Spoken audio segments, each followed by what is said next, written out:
How Elon Musk killed Twitter in 2 months. The old Twitter can't come to the phone right now. Why? 'Cause it's dead. Let me explain. We've witnessed some drastic shifts in Twitter ever since Elon Musk took over, but were we experiencing a complete overhaul? Not so much. In fact, if we take a deeper look, then the old Twitter would be lying in a coffin somewhere. But how did it come to this point? And what steps led Twitter to its current form? Let's discuss a few ways how Elon Musk killed the old Twitter. Twitter culture is dead. I know that many of us think that Twitter culture was already biased to begin with. For example, it had more blue than red inclinations and preferences.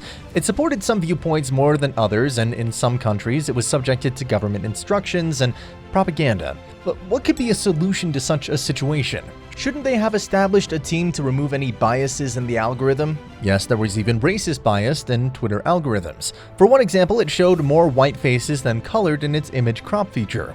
So Twitter hired a team to solve these biases, and the team was called Meta, short for Machine Learning Ethics, Transparency, and Accountability. The head of this team was responsible for ensuring that there would be no bias in Twitter's AI-based programs and algorithms. When Elon Musk came, he wiped out Meta along with thousands of other employees. As a result of the layoffs, Twitter does not have a supervising team to manage and minimize biases. In fact, we have seen, and you can check out our video on how Elon Musk has been promoting his own tweets. These tweets are also his viewpoints and ideologies. The point I'm trying to make here is that replacing a few biases with new ones is not how you solve problems, especially when you no longer have a team to take care of these everyday biases. Transparency killed. Another thing that Elon has brought with him is his own method. Some would say that it's madness. Well, even if there is method to his madness, his employees surely don't see how it works. Employees from Twitter have reported a damaged work culture from within Twitter. One employee told Business Insider that Elon has just killed the mission of Twitter. There's no transparency anymore. He said that you could look at our former head of engineering's calendar and see where he was having lunch that day. Documents were usually open and viewable. With a project, you could see who initiated the work, who was the assignee, who was in the chain of command. That's all gone now. I can't find the information that I need to see about the projects that I'm working on. Documents are locked. Permissions are closed. The old Twitter senior leadership has been replaced by people from Tesla and Elon's Boring Company. Shockingly, these people are registered as software engineers. It seems that Elon has surrounded himself with his own people, created a toxic yes-man culture, and the rest of the world is just in awe of his celebrity. Things don't add up. They seem unsettling when you think about the future of the platform and what kind of culture is being nurtured by Musk's team. Let's move on to another issue that Elon broke. Promises made by the old Twitter. API access monetized. Elon's main goal has been to generate revenue with the $42 billion he spent buying the social media giant. The $8 Twitter Blue dwarfs in comparison to what Elon has just announced. Twitter used to give access to its API to external parties to make apps such as bots and other Twitter-based apps like Twitterific or the Thread Reader app. The external parties were able to create helpful bots for the Twitter users, and the access used to be completely free. Not anymore. On February 9th, Elon cut off all access to Twitter APIs. This affects more than just tools, bots, and external apps. Even the research companies cannot use Twitter's data for data analysis and academic purposes. According to one source, since 2020, there have been more than 17,500 academic papers based on the platform's data. The goal was to make these little companies pay for the access to Twitter's data, and indeed, Twitter's data is one of the most valuable and powerful mines. Elon has decided to cash in on it, and the new API packages start with $42,000 for a month just to give access to 0.3% of Twitter's data. That makes $500,000 a year, and this is just a small package.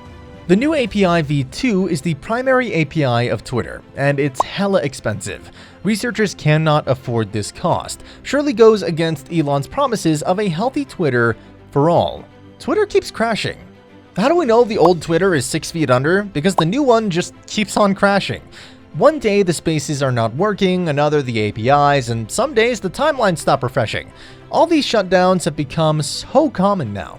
Twitter used to be the place where everyone ran to when WhatsApp or Instagram went down. But now that every other day Twitter crashes, where will we go? Anyway, there are reasons behind the frequent crashes, and it's that Twitter no longer has a risk management team. The great Twitter wipeout also took with it Twitter's risk assessment and management teams. All the people who were appointed to see how a program change would affect the rest of Twitter were laid off. Now that there were no risk evaluators, actions of engineers are leading to massive outages.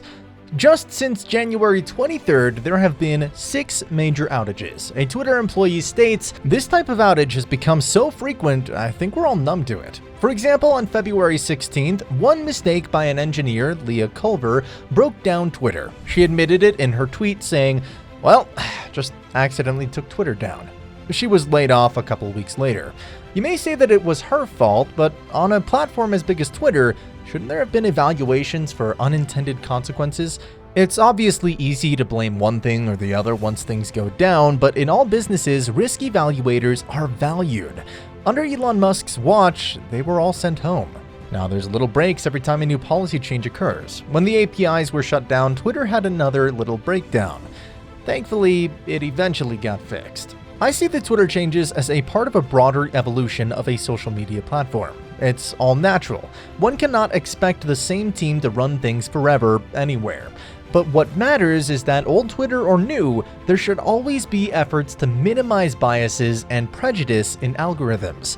It is also really important that knowledge is accessible to researchers around the world. Political scientists to sociologists around the world have benefited deeply from Twitter data in studying public behavior, which is why gatekeeping this knowledge with massive unaffordable costs feels unsettling. On the other hand, a healthy Twitter, the town square of the world, as Elon Musk once called it, should be maintained, don't you think? However, we say this as Twitter lovers, not haters, because some of us love to share our 2 cents every now and then, and Twitter gives us the platform to voice our opinions where they might be heard by the powerful. It has revolutionized politics around the world. Therefore, its safety of environment and culture should be prioritized. What are your thoughts about it? Do you think it's a natural process of Twitter's evolution or a whole mess? Let's talk about it in the comment section.